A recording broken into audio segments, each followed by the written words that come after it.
بنی اسرائیل کا ایک قصاب اپنے پڑوسی کی کنیز پر عاشق ہو گیا۔ اتفاق سے ایک دن کنیز کو اس کے مالک نے دوسرے گاؤں کسی کام سے بھیجا۔ قصاب کو موقع مل گیا اور وہ بھی اس کنیز کے پیچھے ہو لیا۔ جب وہ جنگل سے گزری تو اچانک قصاب نے سامنے آ کر اسے پکڑ لیا اور اسے گناہ پر آمادہ کرنے لگا۔ جب اس کنیز نے دیکھا کہ اس قصاب کی نیت خراب ہے تو اس نے کہا، اے نوجوان، تو اس گناہ میں نہ پڑ۔ حقیقت یہ ہے کہ جتنا تم مجھ سے محبت کرتا ہے اس سے کہیں زیادہ میں تیری محبت میں گرفتار ہوں۔ لیکن مجھے اپنے مالک حقیقی عزا و جل کا خوف اس گناہ کے ارتکاب سے روک رہا ہے۔ اس نیک سیرت اور خوف خدا رکھنے والی کنیز کی زبان سے نکلے ہوئے یہ الفاظ تاثیر کا تیر بن کر اس قصاب کے دل میں پیوست ہو گئے اور اس نے کہا، جب تو اللہ عزا و جل سے اس قدر ڈر رہی ہے تو میں اپنے پاک پروردگار سے کیوں نہ ڈروں؟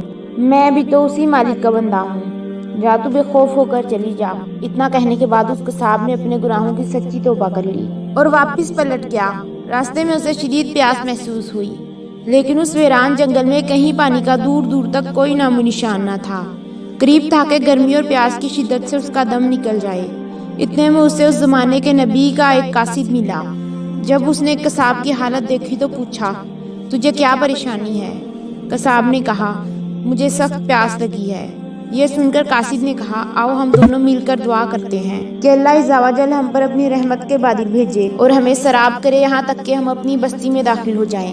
قصاب نے جب یہ سنا تو کہنے لگا، میرے پاس تو کوئی ایسا نیک عمل نہیں جس کا وسیلہ دے کر دعا کروں۔ آپ نیک شخص ہیں، آپ ہی دعا فرمائیں۔ اس قاصد نے کہا، ٹھیک ہے، میں دعا کرتا ہوں، تم آمین کہنا۔ پھر قاصد نے دعا کرنا شروع کی اور وہ قصاب آمین کہتا رہا۔ تھوڑی ہی دیر میں بادل کے ایک ٹکڑے نے ان دونوں کو ڈھانپ لیا اور وہ بادل کا ٹکڑا ان پر سایہ فگن ہو کر ان کے ساتھ ساتھ چلتا رہا۔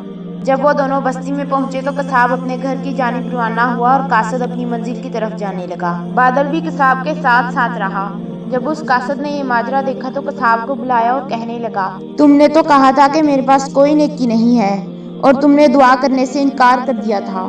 پھر میں نے دعا کی اور تم آمین کہتے رہے، لیکن اب حال یہ ہے کہ بادل تمہارے ساتھ ہو لیا ہے اور تمہارے سر پر سایہ فگن ہے۔ سچ سچ بتاؤ، تم نے ایسی کون سی عظیم نیکی کی ہے جس کی وجہ سے تم پہ خاص کرم ہوا؟